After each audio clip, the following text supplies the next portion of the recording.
ଆଜି ବି ଭୋଗୁଛନ୍ତି ମାତା ସୀତାଙ୍କ ଅଭିଶାପ 5 ଜଣ।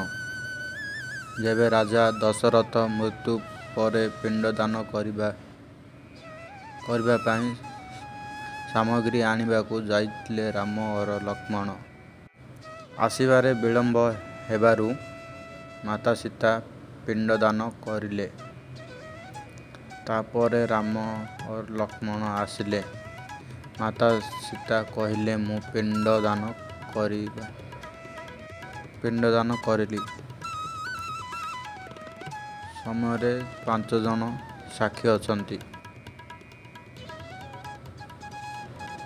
ବଟଗଛ, ଫାଲ୍ଗୁନ ନଦୀ, ଏକ ଗାଈ, ଏକ ତୁଳସୀ ଗଛ, ଆଉ ଗୋଟେ କାଉ,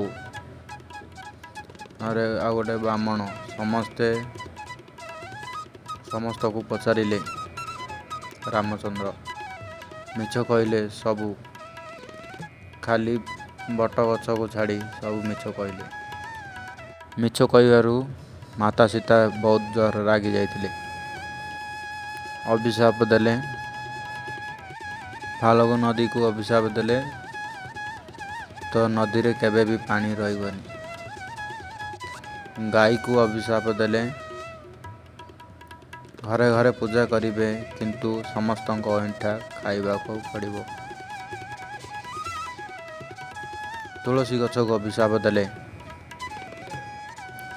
ଗୟାରେ କେବେ ବି ଉଠିବନି ତୁଳସୀ ଗଛ।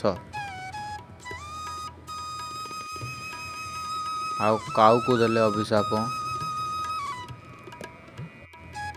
ସବୁବେଳେ ମାଡ଼ଗୋଳ ହେଇ ଖାଇବ ଆଉ ଅକାରଣରେ ମୃତ୍ୟୁ କରିବ।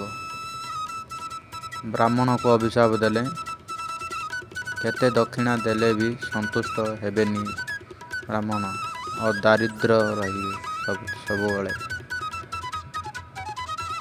ବଟଗଛକୁ ବରଦାନ ଦେଲେ, ତୁମର ଲମ୍ବା ଆୟୁଷ ହେବ।